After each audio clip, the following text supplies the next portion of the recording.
Well, welcome back to the Workplace Safety Show. Once again, I'm Jay Smith here with Darren Llewellyn, and as you know, we've been taking a lot of questions from some viewers, and we've had several pour in here recently, and we're just going to try to today pick a few that some folks have been asking about and kind of see what we can have as far as a discussion here.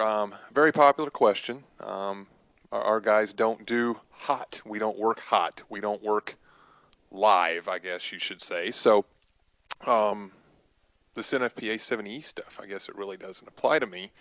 Really couldn't be more further from the truth, right, Darren? Yeah, I've heard that before doing our seminars and things, and on webinars and what have you, where people will say our guys don't work hot, so we don't need this. Doesn't apply to us.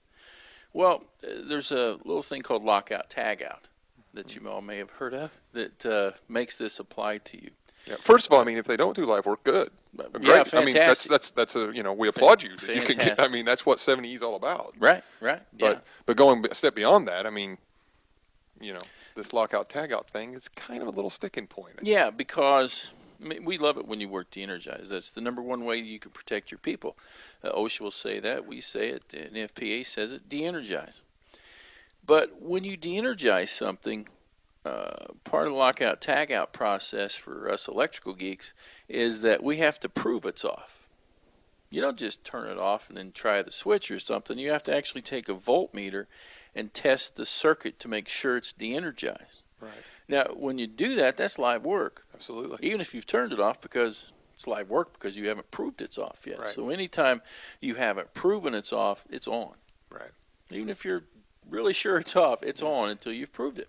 The other thing is the new 70 requires us to test our multimeter prior to testing the circuit. Just make sure the meter works. Right. That's live work. Mm-hmm.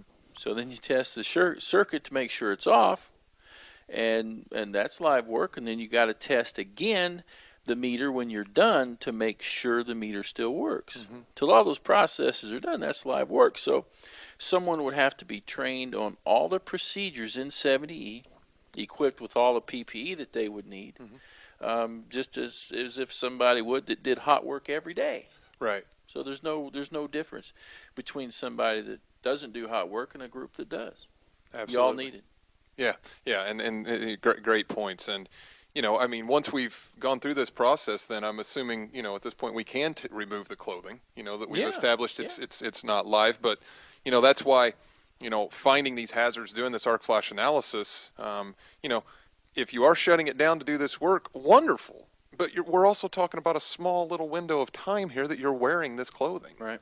I mean, it's, how long does it take to verify that it's actually de-energized, Right. At that point, if you want to, take your face shield off or as long as there's no other energized parts that you're going to be in contact with, I mean, once you've satisfied the requirements of lockout, tagout, the thing is off, and you can remove your PPE, and you don't need to wear the arc flash suit or the face shield or whatever it was that was required while the circuit was energized. So, but do remember that you do need it during the lockout tagout process. Afterward, when it's de-energized, you don't. Okay. Well, I think that really takes care of it. Moving on down the list here, another one that some of our clients are running into is these. We talk a lot about these tables. Okay, in 70E, and while there are a lot of holes in them, they are they are better than nothing. They are a short-term solution. I guess the idea of whose idea is short-term versus long-term. What is the?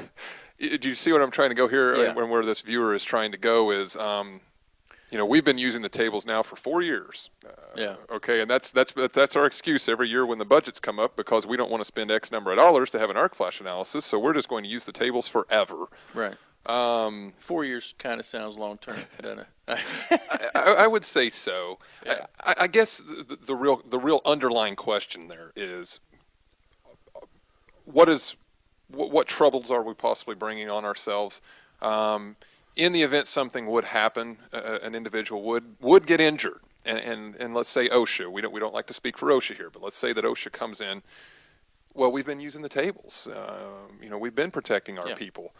I think that's kind of the underlying question here of, well, who says I can't use the tables forever? Yeah, I ran into an interesting gentleman in Ohio. I spoke at the Honda Safety Symposium Hmm. last year, and this is an OSHA gentleman, really great speaker, and he spoke on exactly that case. He goes, "Yeah, if we come in and we see you using the tables, we'll be really happy. At least you're doing something. But when someone gets hurt and we come back, that's when we determine the tables were inadequate, and the person is not properly protected." The problem with the tables is this, and like you said before, if you're doing nothing, use the tables. Hmm. If it's your only alternative, jump on the tables. They're not perfect, but they're a heck of a lot better than nothing. But here's the problem. Let's say you've got two 480-volt circuit breaker panels. They're mounted side by side. Right. They're identical, same manufacturer, same main circuit breakers, same voltage. Hmm. Everything to the naked eye is identical. They've got kind of a similar name, right? Right. Well, here's the problem. The table treats them both the same. Absolutely. If you look at the tables for that particular 480-volt circuit breaker panel, if you're going to open it up and say measure voltage inside, that's a Cat 2, right? For both of them. Well, if you do actual calculations on those tables, it might be a situation where the panel on the right is actually category 0. Hmm. There's really no arc flash potential there at all. So you'd be overdressed at Cat 2, which not a big problem, but you'd be overdressed. But the big problem is the table, the panel on the other side is a Cat 4. Hmm. And it's a Cat 4 because something that is you can't see with the naked eye. Upstream from this panel is a circuit breaker panel, a breaker that's set in a different way, or it's got different characteristics, or a different fuse or something. Hmm. It's not the same. So things that are invisible to the naked eye are not the same, and only these calculations and engineers doing Hmm. all this legwork will find this stuff out. And the tables treats them both the same. In Right. reality, one will get you killed, and one won't hurt you. Right. And, that's where I hate to use the politics of OSHA versus 70E kind of come into play there. Us as a safety company, while we applaud you for taking the initiative to using the tables, saying we've been using them for 4 years, yeah, that is stretching it a little bit. At the end of the day, we're still glad after 4 years you're using the tables, but at some point I would think over 4 years you possibly have had some time to at least get started on some Yeah. analysis. Maybe bite it off in small chunks. I don't know.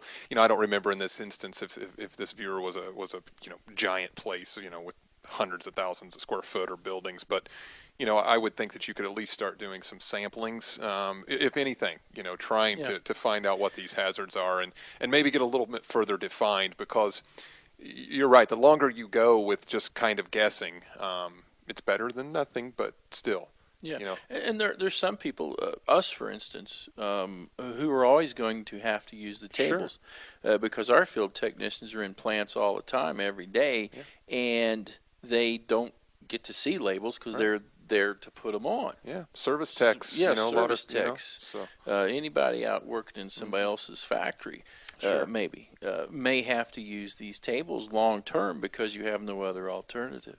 Okay. And they're certainly better than nothing. So they're not accurate, but if you're doing nothing, they're a heck of a lot better than that. Yeah. So. All right. Well, I think we're out of time for today. We've covered a couple topics here, and we'll see y'all next time. Thank you.